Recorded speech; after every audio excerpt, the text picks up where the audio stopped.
I've coached high school ball. I've coached small college NAIA. I've coached small Division I, big Division I, and now into the NFL. And key to the quick game, and that's what we're working our way towards here. There's only so many things you can do with the quick game. And most of you, again, we'll put the schematics up here, and we'll talk very specifically about what we get out of the quick game. But, and I don't mean to be oversimplistic here, but a hitch is a hitch, a slant is a slant, and a quick out is a quick out. And you may combination them in a couple of different ways, as we do. But the key to the quick game is how often are you going to do it, and how is it built within the structure of your game plan. And you'll see, as I get to it here, the importance that it plays for us. Every year up to the last 2 or 3 years when we started implementing this, I came away at your year-end self-scout looking at what you did, what worked, what didn't, what was completion percentage, what was the yards per throw, what was the yards per catch, and you go, damn, I need to throw more quick. They were efficient, they got good yardage, and they were a positive part of the offense. And every year you'd come back, boy, I need to throw more quick. And finally, it dawned on us, within the structure of what we do, how are we going to do that? We can't just go into the season and say we need to do this more. We need to structure within the game plan, the way we prepare, when and how we are going to throw and use the quick game. Now, the quick game for us, as you heard, we've thrown better than 650 balls a year for the last 2 years. Now again, the numbers I'm going to throw at you, certainly take note of them. The specific numbers will not apply to you, because I'm talking 16 games.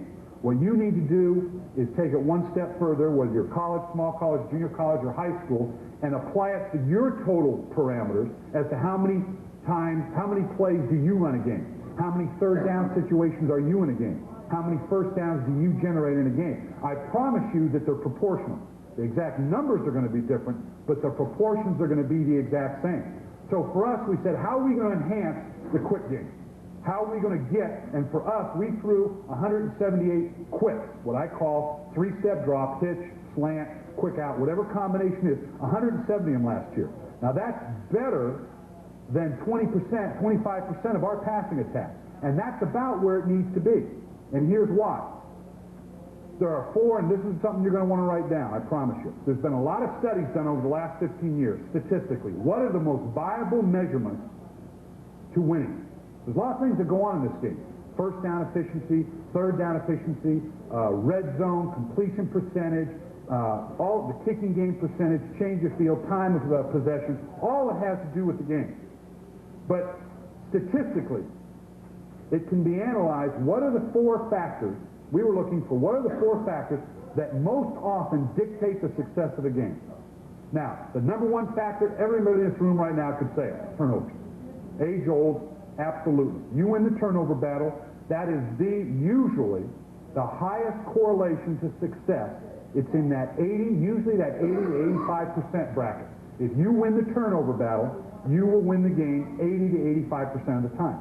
And the key to these statistics are that they're interactive.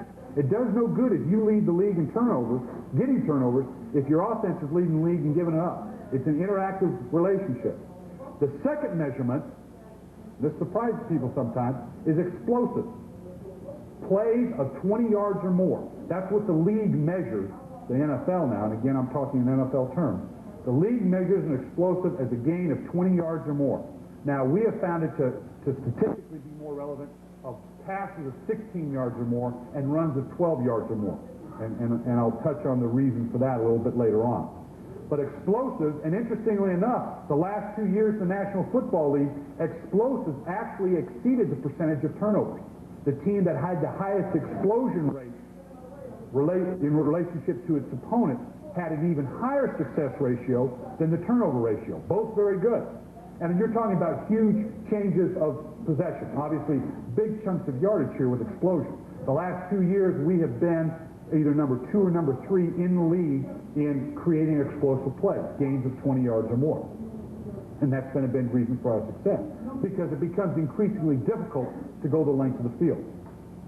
The third measurable, and this is where it ties into the quick game. The third measurable is getting a 4+ average on first down. Gaining 4 yards or better on first down.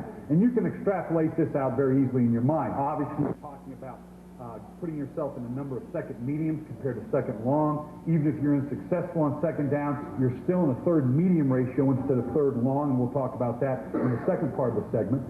It allows you to stay in a better rhythm. Your players have more confidence, just common sense. But this is where that +4 comes into play. And again, the defensive coaches tickle me. They're saying, well, see, you got to run the ball effectively. You've got to get that +4, because if you throw the ball, you're going to have incompletions, and you're not going to maintain that +4. Now, interestingly, that in mind, I'm going to put you on the spot here, my young man right here on the spot.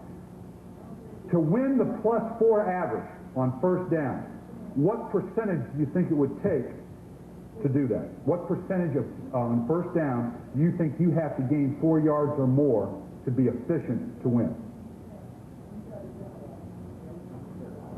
75%. Pretty good guess.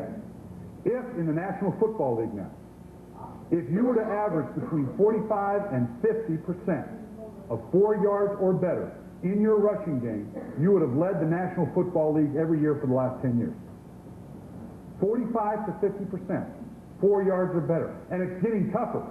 The average run in the NFL has gotten less with every year the last 4 to 5 years. It's gone from 4-1 to 4 to 3-9 to 3-8 to 3-7. So, and that's a legitimate, that would be the typical answer that you would get. 45 to 50%. In your quick game, in your quick passing game, and you can go back and analyze what your quick game percentages are. It should be in the 70 to 80% range. If you're, whatever amount of pitches or slants or outs that you're throwing, if you're not completing, because you're talking high percentage throws here. Quick release, wide open receivers, guys coming across the field, fairly easy throw compared to some other throws for your quarterback. And whatever system you're using, if you throw quick at all, they're probably a viable part of your game. So now you can just see right here that measurable statistic, number 3 on the list, 4 yards or better.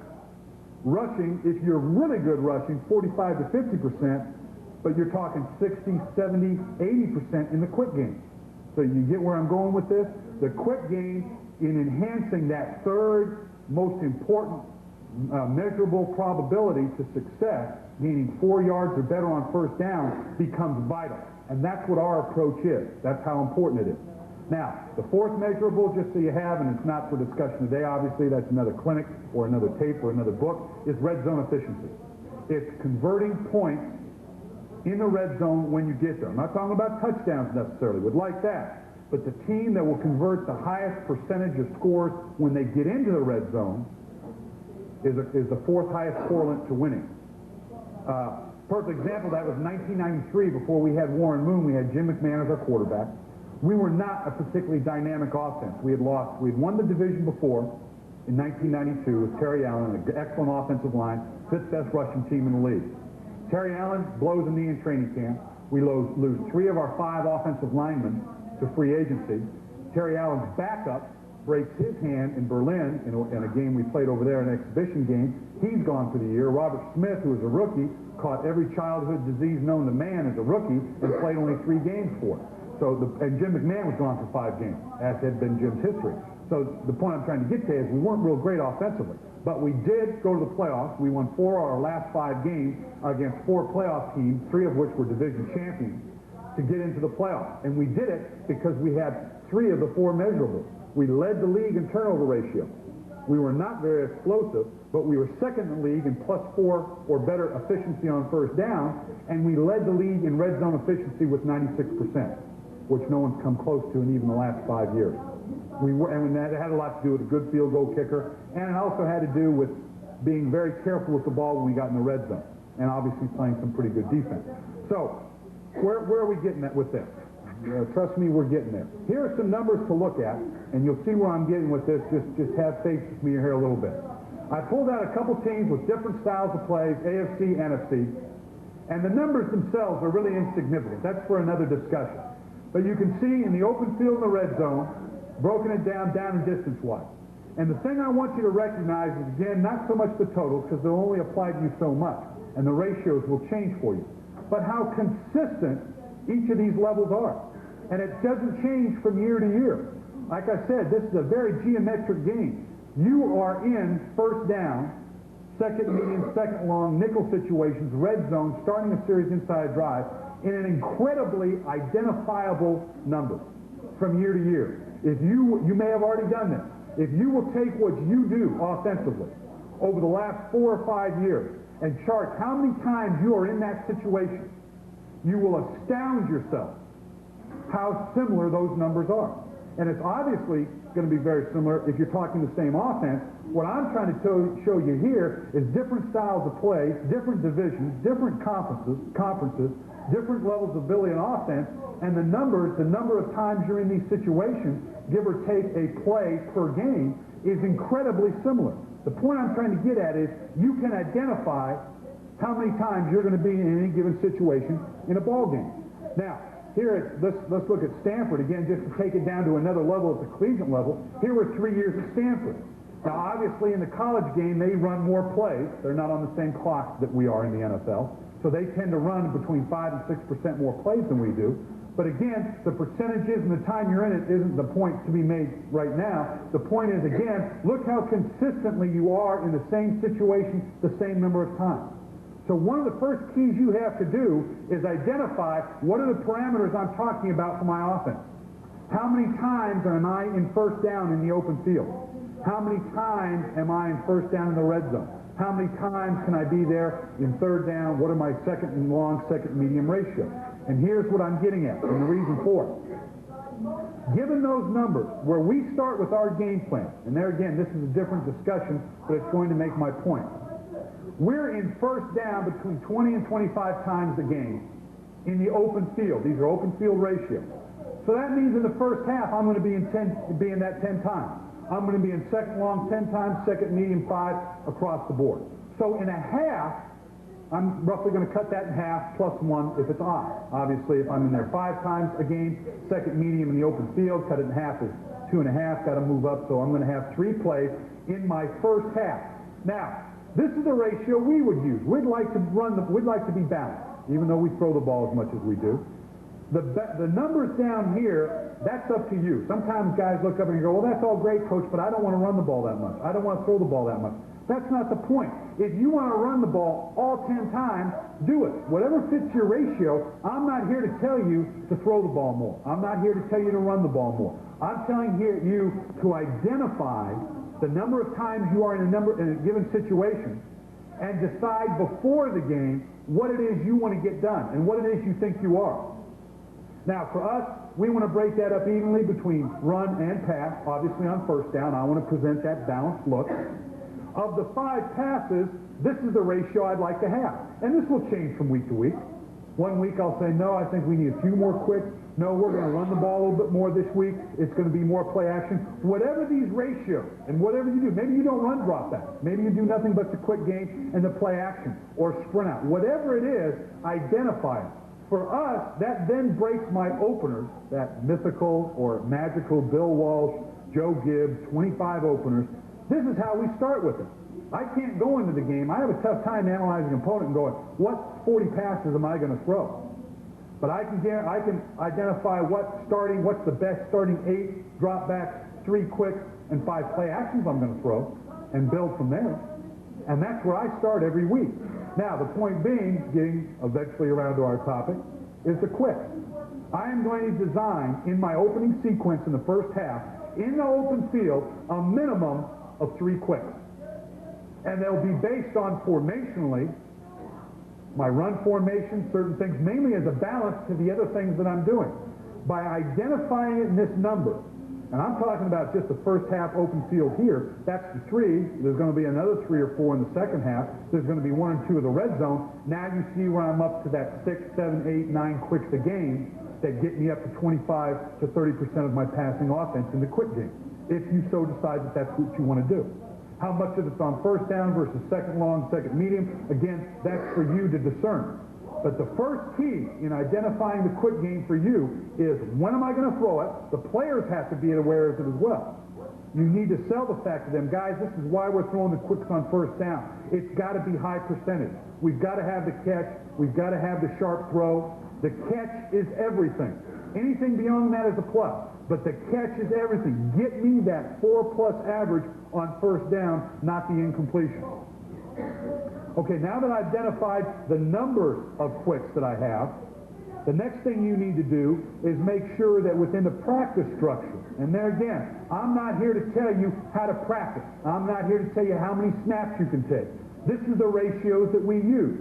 We only have 43 players with another 7 or so active roster that aren't eligible for the game, and a practice rod and 16 games. We have to practice a little bit differently than you all do. But we take particular note of the percentage of time that we're going to practice base offenses versus nickel, red zone. Again, it's very proportional as to what the actual game, because we just talked about, the number of times you're in a given situation is absolutely identifiable. We'll talk more about this in the nickel game.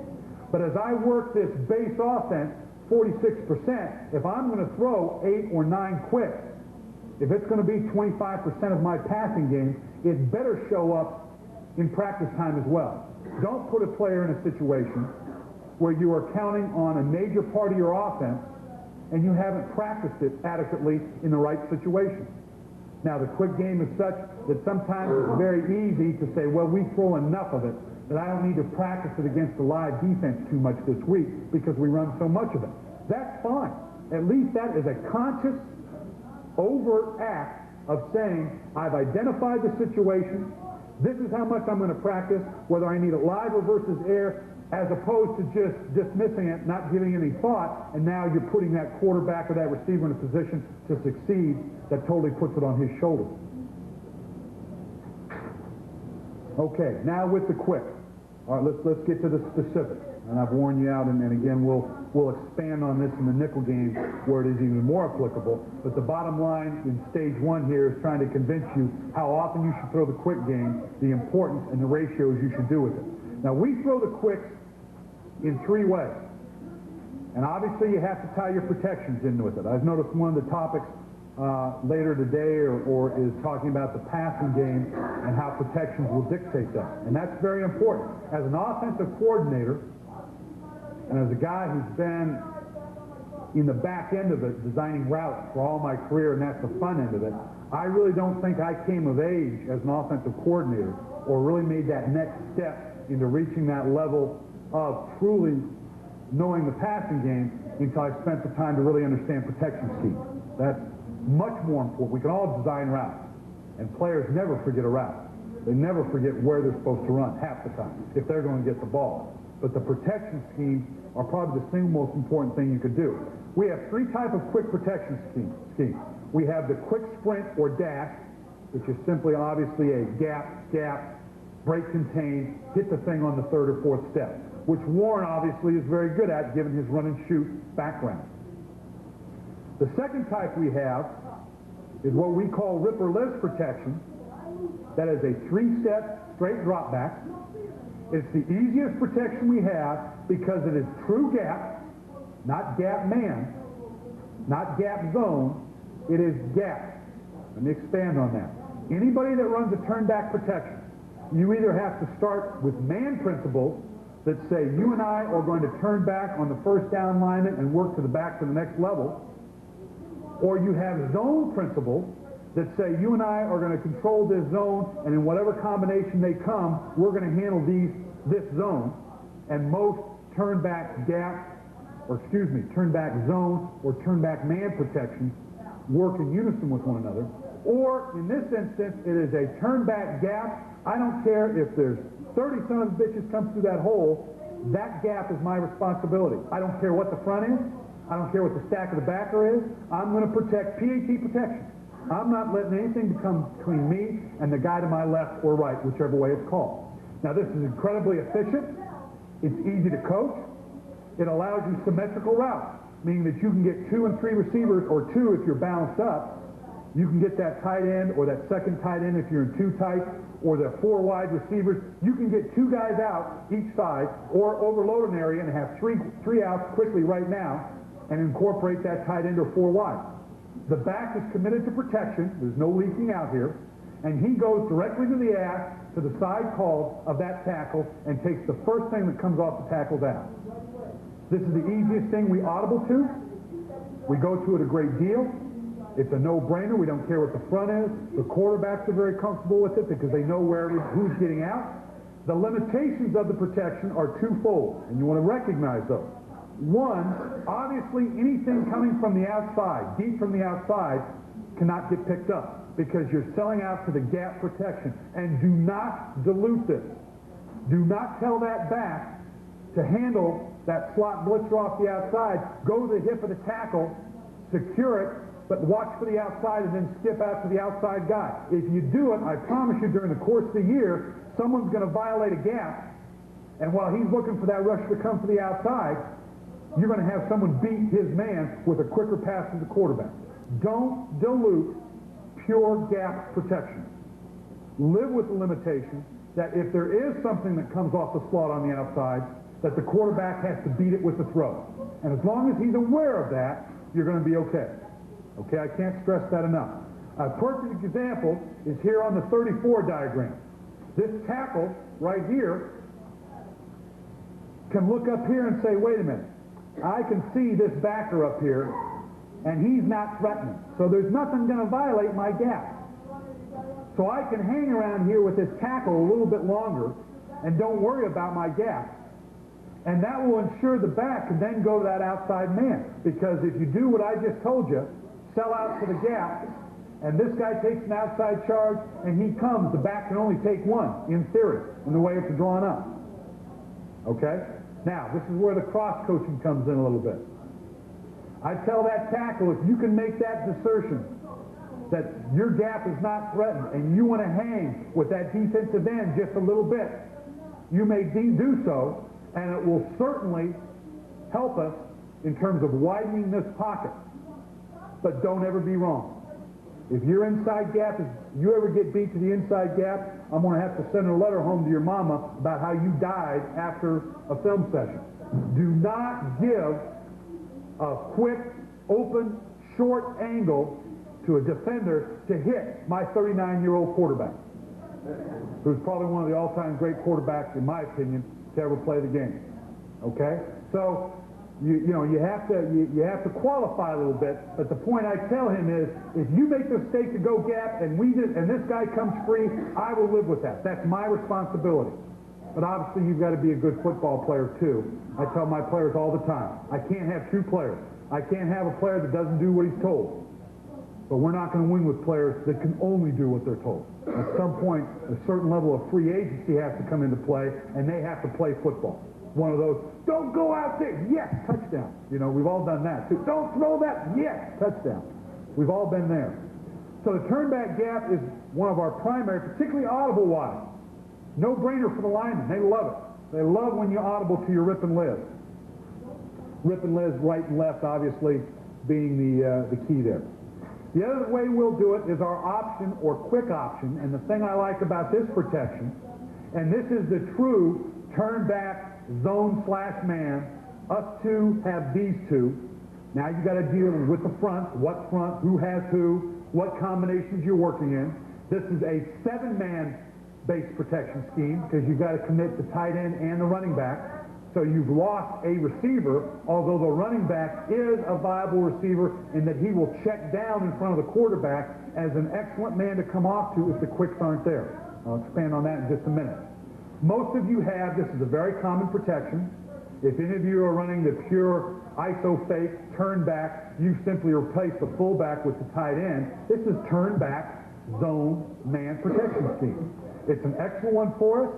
It now has the potential, now that we're blocking man, it is better than the rip and live because now this man from depth has the opportunity to check inside and now look for that slot blitzer. Okay? This tackle can open up, or the center guard can open up and continue on out, depending upon the capabilities of your players, to handle that extra outside threat. So this is better than rip and live for that purpose, but you obviously, anytime you put a man zone, recognize a defense, make your adjustments based on that, you open the door for possible errors, mental and physical errors, compared to the rip and live. You've also lost the extra receiver. This is not as good against a double A-gap blow blitz from a linebacker. If we're in option protection or quick option, this is the same protection whether it's a 5-step drop or it's a 3-step drop. The only difference is if it's quick option or option. So it's got carryover. So obviously you don't want to have too many protection schemes, and the fact that they carry over, the only difference is the technique of the lineman and the drop of the quarterback. Now, in doing so, again, the double blow, one of the first things our quarterback is going to recognize, anytime a back has to come out of the backfield and shut off an angle, or a tackle and guard have to come down extra hard in a man principle, you might think about changing this to a rip or live, which can be done very easily for us in terms of audible, and because we do it a lot. There again, that goes back to the amount that you practice. Okay, so we have the three types of quicks. We have the quick sprint game, we have the true turn back gap, and then we have the turn back man/zone principle.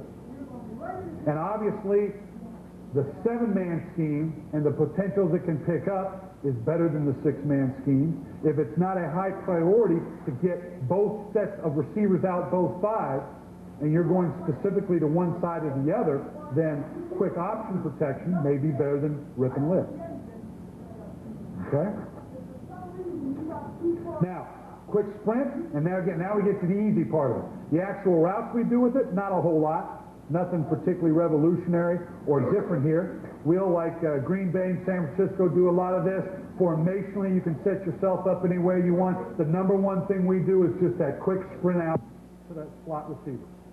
In theory, the outside receiver pushes the edge. If a 2-deep corner wants to drop down and cut out the knees of your quick receiver, you can have a throw wide and quick at that 12 to 15-yard level by the quarterback. Warren Moon, again, because his run-shoot ability is very good at that. This takes some practice if you're going to hit this viably. This is an excellent third down sequence for us.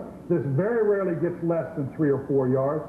Very efficient, very easy for the quarterback to see. If you're lucky enough to break contain, sometimes the quarterback even has a chance to run for it. So it's a high percentage, good little quick series. I doubt if any of you aren't running some form of it already.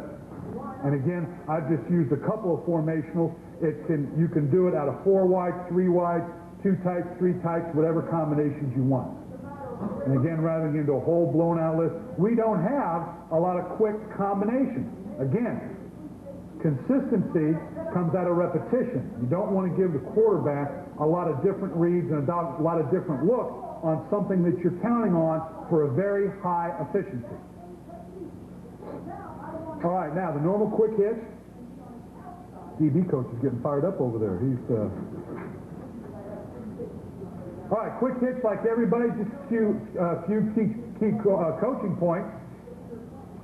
Like everybody, now we take our hitches a little bit deeper. Warren prefers that. He has got such a strong and quick arm. He'd rather get that every inch of the route that he can.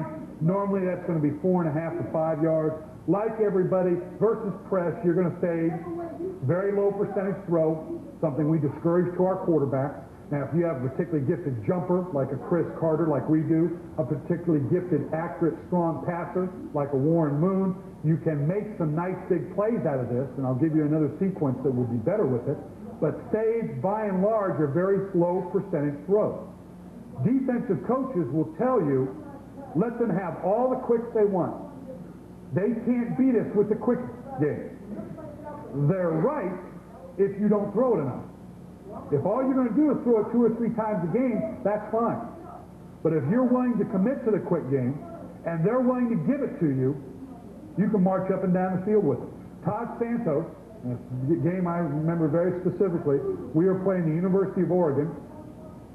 Todd Santos at San Diego State was the all-time leading passer in the history of college football at that point. As a freshman, started for us, we played University of Oregon. They sat in a very loose 3 deep, had a very strong arm, with the idea that this guy is not going to beat us underneath. He threw for 450 yards and did not throw but 4 passes over 15 yards. 450 yards with only 4 passes over 15 yards. We literally quick, now not just quick, but underneath threw them with M's, quick, crossing routes to death. So if you're willing to go to it enough, you can violate that principle that the defensive guys are talking about. But the key is the number, not the productivity per the route, because that +4 average we keep talking about on first down will get them beat. Okay? Now, the inside slot receiver on our quick hitch, we tell, and again, I'm just throwing out a couple coaching points. I don't want to spend too much time with this. You coach it a lot on your own. There's probably a number of things you can tell me about it. The main priority we put with any slot receiver that's outside of the hitch is you have one responsibility: draw the inside cover. If there's someone standing where you would run your hitch, run into him. Take him out. I don't mean block him. I mean make him block you. Don't let him buzz to the outside slot receiver, who is the primary receiver. If he vacates, you get your head around quickly and you look for the quick pop. If he takes you, you've done your job. And that's the primary responsibility for the inside receiver. Okay? Now, with regards to the hitch game, and this is something that I think you're going to have to spend some time with, but it was a huge benefit to us.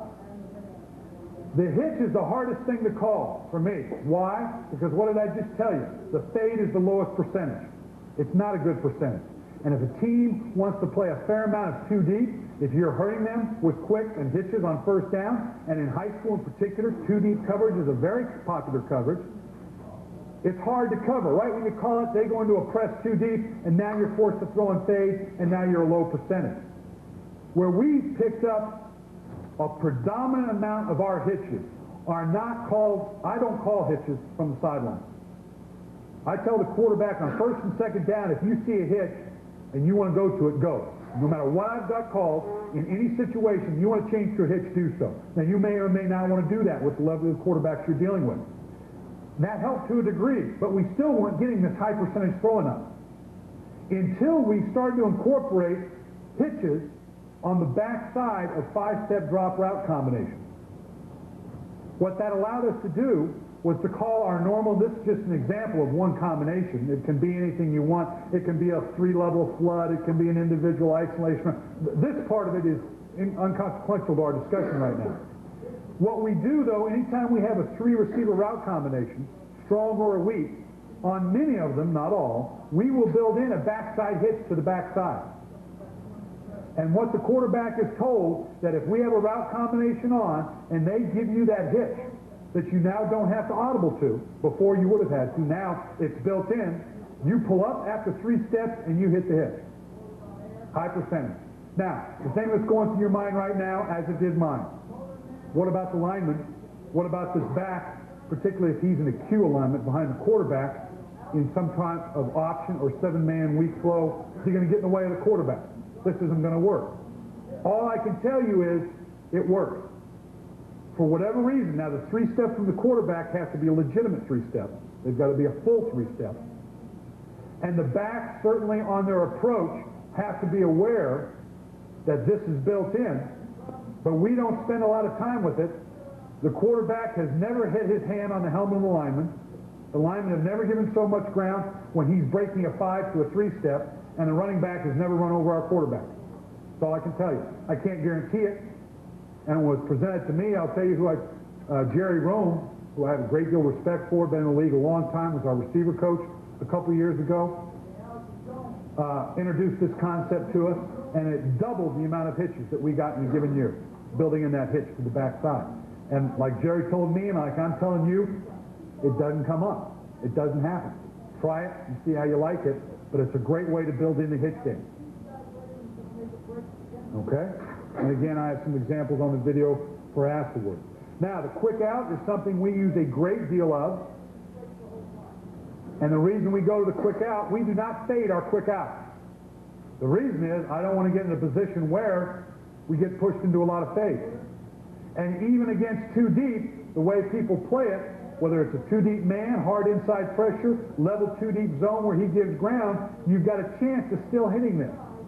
And don't put yourself in the position to throw a low percentage fade.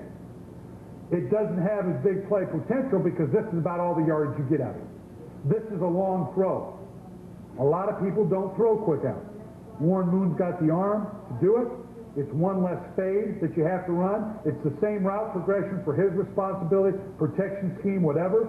On this, the check down becomes very much more viable if that out is not there. If you've got a strong arm quarterback that you believe in, this is an excellent series. If not, you don't want to fool with the quick out. The point that I tell the quarterback, your aiming point is 7 yards. Throw the ball out of bounds at 7 yards. This thing needs to be a great catch, stutter the feet, he goes out of bounds. Don't try to be too precise with it. Don't bring it in behind him to make an easier throw and catch, because then it gets picked and goes the other way. That's always my biggest concern with the amount of quick outs that we run. We've never had one intercepted and gone the other way. But you give something to get something. All you're going to get is the 7 yards on the quick out. And you've got to judge your quarterback's abilities based on that. One play that we do run a lot of, and I'll show you on the tape for those that want to see it after going into the lunch break, is double quick out to the same side. This series is very good because it does a couple of things. We build into the hitch to the backside, not an out. We clear out with the Z receiver just like your quick sprint series that says if you get trapped by a level corner, you've got a nice quick outside 12 yards, put it on a rope to the receiver deep. The quick out from a wide receiver ends up being run much like just that quick one route or that quick flat of the quick sprint that we showed up earlier. And this second guy is the second ace up the sleeve. It's the second draw. It's the second trap. You know, they never expect the second one after the first one. This guy catches a ton of balls this way. They give you 3 deep, just raise up and hit the hitch. Don't fool with them. Let the guy go. If they give you quarter, half, level, half, quarter off coverage, this safety in here can't get out there wide enough. This flat is going to be violated. Go ahead and hit it. If they give you a hard 2 deep, this guy's wide open. Okay? So this double quick out is very, very popular for us and very, very good. Probably run the number one quick combination that we run. When I say that now, remember I told you we pick up our hitches on the backside other ways, and the quick outs are something that you don't want to make a living on, but we have the talents to do that. This is probably the number one quick that we do. Okay?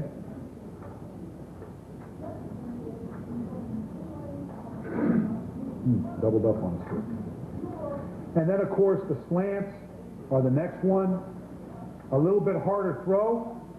The positive about the slant, because whether it's 2 deep or man, the quarterback has to be very precise where he wants to put the ball. The receiver's on the move. This has much bigger play potential. We have much more big plays out of our slant than we do any other route. But it's a lower percentage throw because it's harder than you think. The key that the coaching point we make on the slant is you have to have a consistent aiming point for the quarterback. Receivers have to be very much on the same page with regards to the angles and the depth that they run. We can't have one guy going off at 45 degrees and another up at 60-degree angle. The depth can't vary hugely because the quarterback is looking for that narrow window between the drop of a Sam linebacker, a strong safety, and inside backer, and if he sees you in the window and goes to throw it, he's too late.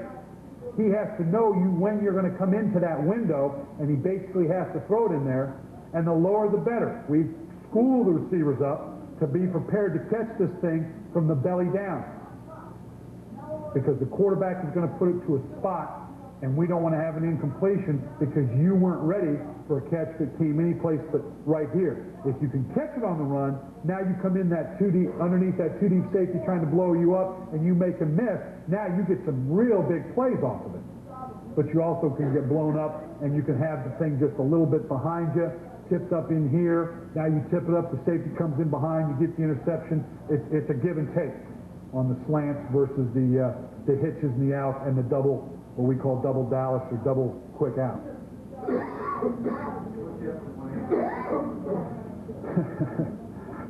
We've done it a couple different ways. When I was with Bill, it was very much a numbered outside foot back, and I have since come off of that. I hate to go counter to Bill's genius, but it is very much a numbered step. We broke on the 3rd outside step. In fact, we broke all of our hitches and outs, or I should say our hitches. Bill wasn't big into the 3 steps. He didn't think it was high enough percentage That was not a viable part. That's not a huge part of the 49er offense, other than that quick sprint. But what we did do was third outside step with the idea that as you come into that third outside step with the outside foot back, when I'm here, that defender doesn't know if I'm going to turn, if you carry yourself properly and catch this way, or whether that third outside is the plant and now I'm breaking off into the 45-degree angle. That takes a lot of coaching. And you can go back, and even though you coach it, and you coach it, and you coach it, and you say that's the way you do it, you can go back and look at the 49er stuff, and you can go look at my stuff, and that's the way you coach it, and they break it off after 2 steps and come inside. So basically, we try to more give it a depth to say you need to be relatively at that 5-yard depth at a 45-degree angle. And we try to make that as consistent as we can. I've since come off the counting of steps and the outside foot back. And we motion and shift a great deal as well. And it becomes difficult for the receivers. I hated it when we multiple shift and the receiver would be out here and now he gets to shift and he realizes his foot and he's the last minute he's moving his feet and getting it set, and it would drive me nuts and it drives them nuts. And the only difference between your level and my level is when you're doing something that's superfluous, that doesn't make a difference, that's bogus, my guys tell me. They tell me I'm full of shit. Your guys don't. They think it. But due to respect that we all have for our high school and college coaches, they just don't tell you. My guys making 10 times as much as I am, they have no qualms about saying, hey man, you're full of shit. I ain't going to put my back foot there. I'm going to run this the way I run it. I say, yes sir, just catch the ball. And you better catch, because if you don't, now I got you. As long as you succeed, now I've got you. And we're in good shape. How are we on time for the break? Anybody know? 5 more minutes? Okay. So let's do this. Let's summarize. Again, I'm going to quick summary to give you what we've talked to at this point, and I'll answer any questions about the quick game or the numbers if you want me to put that back. I don't want to start right into the nickels quite yet and go from there. But again, if I can reiterate, in terms of those 4 measurables, that's something important, and extrapolate that as I go back to this, and I'll make this subtle point. And guys, believe me on this. This is not clinic talk. This is something I believe in, the things that I've learned from Denny Green and Bill Walsh in this regard. I was with the Cowboys for the year, and Tom Landry, although not as defined, did it the same way. Focusing your offense into specific offensive categories and game planning for those in a very specific way is fundamentally the soundest thing you will ever do. This is the most applicable of anything that I do fundamentally, whether it's talking about what your feet are on a route, the quarterback step, rolling with your hips, rolling over the outside foot on the zone play, whatever. Fundamentally, this is the most important thing that I do as an offensive coordinator, is focusing it down into these numbers. But focusing what you want by situation. And I would extol you to do this. I don't know, we were just having a conversation earlier about a computer. And I'm a bit of a computer guy. And I know some of you are going, oh God, he's one of these guys that go, you can tell by the numbers and the statistics or whatever. I promise you, if you're not using a computer in your preparation, you are losing a competitive edge.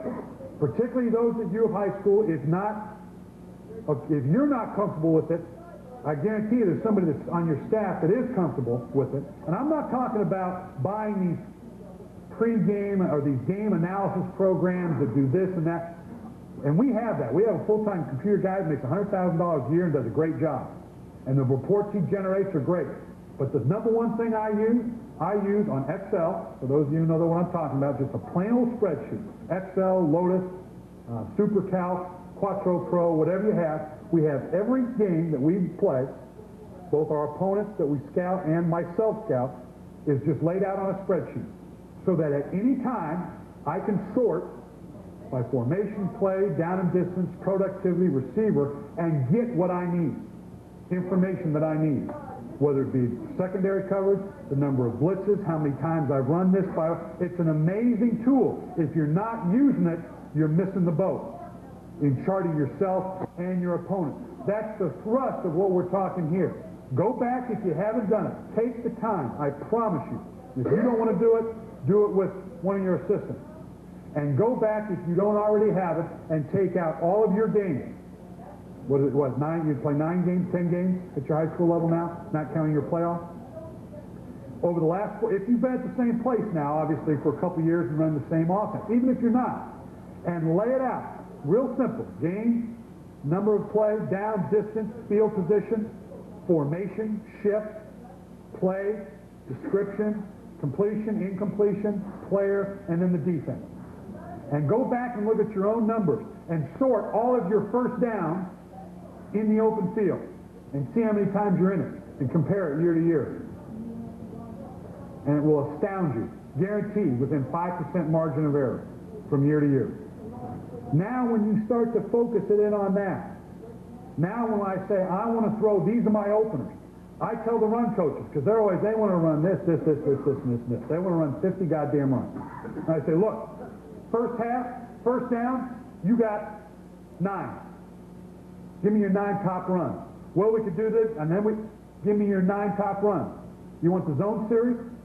4 times from 3 different formations, and a trap, and a sweep, there's your opening runs right there. From what formations do you want it?